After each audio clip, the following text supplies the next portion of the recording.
உலக அளவில் பங்குச்சந்தை பிதாமகன் என்று அழைக்கப்படும் பிரபல தொழிலதிபர் வாரன் பஃபெட் கடந்த 60 ஆண்டுகளாக தான் வகித்து வந்த பெர்க்ஷயர் ஹாத்வே நிறுவனத்தின் சிஇஓ பதவியிலிருந்து நேற்றுடன் ஓய்வு பெற்றார். அவரது இடத்தில் 63 வயதுடைய கிரேக் ஏபல் என்பவர் நியமிக்கப்பட்டுள்ளார்.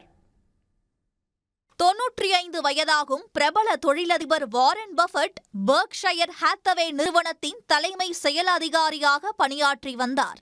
இவரது தற்போதைய சொத்து மதிப்பு சுமார் 13 லட்சம் கோடி ரூபாய் ஆகும். நஷ்டத்திலிருந்த பெர்க்ஷயர் ஹாத்வே நிறுவனத்தை மீட்டு கடந்த 60 ஆண்டு கால வரலாற்றில் புதிய உச்சத்திற்கு கொண்டு சென்றவர் வாரன் பஃபெட் ஆவார். அமெரிக்காவை தலைமையிடமாக கொண்டு செயல்பட்டு வரும் பெர்க்ஷயர் ஹாத்வே நிறுவனம் முதலில் ஜவுளி தொழிலில் பெரும் நஷ்டத்தை சந்தித்தது.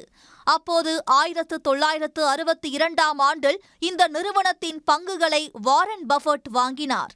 ஒரு பங்கை $7.60 என்ற மதிப்பீட்டில் வாங்கிய வாரன் பஃபெட் காப்பீடு, ரயில் ரோட், எனர்ஜி, வாடிக்கையாளர்களுக்கு தேவையான பிற பிராண்டுகள் என தொடர்ந்து முதலீடுகளை அதிகரித்து வந்தார். இதன் காரணமாக தற்போது பெர்க்ஷயர் நிறுவனத்தின் பங்குகள் $7,50,000க்கும் அதிகமான விலையில் வர்த்தகமாகின்றன. குறிப்பாக பங்கு சந்தை முதலீட்டில் வாரன் பஃபெட்டால் இந்த நிறுவனம் கொடிகட்டி பறக்க தொடங்கியது. தற்போது இந்த நிறுவனத்தின் மொத்த மதிப்பு இந்திய மதிப்பில் 81 லட்சம் கோடியாகும். இந்நிலையில் 60 ஆண்டுகளாக பெர்க்ஷயர் நிறுவனத்தின் சிஇஓ பொறுப்பிலிருந்து வாரன் பஃபெட் தனது வயது முதிர்வு காரணமாக ஓய்வை அறிவித்துள்ளார்.